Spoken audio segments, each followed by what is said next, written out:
Gadan ang sarong pigtutubudang miyembro kang Communist Terrorist Group o CTG. Makalis ang nangyaring engkwentro sa Barangay Lidong Presentasyon, Camarines Sur, alas 10:25 ning aga kang nakalis na Biyernes.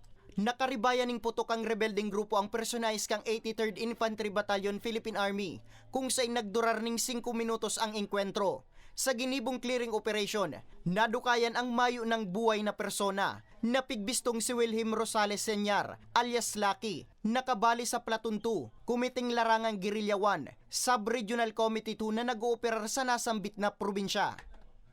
Matapos nga yung enkwentro, iniwan na lang sila ng kanilang mga kasamahan na wala ng buhay. Kaya maging yung kanyang mga kanilang armas ay nakuha rin, mga personal na gamit. At tayo na ang nagbaba sa kanila at naghatid sa kanilang pamilya.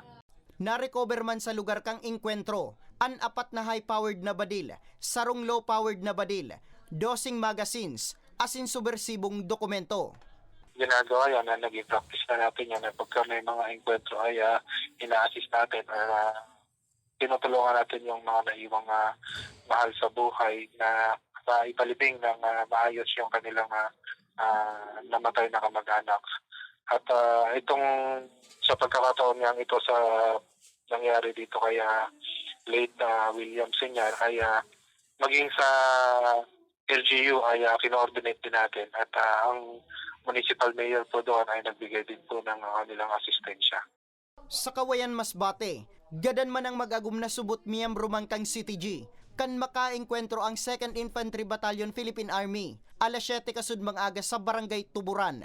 Sa impormasyon, uminabot ning 8 minutos ang naging ribayan ning putokan mga militar asin nasa 10 miyembro kang CTG, kabali na ang nagada na mag-agom.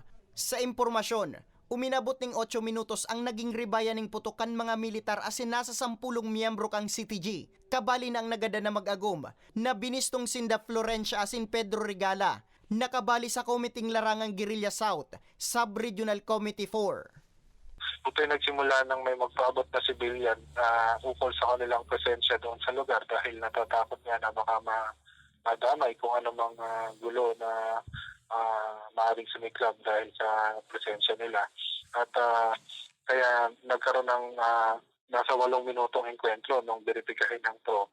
Na-recover naman sa lugar kang enkwentro ang sarong M16 rifle, caliber 38 revolver, sarong homemade shotgun, 5 cellphones, asin mga personal na gamit kan mga rebelde.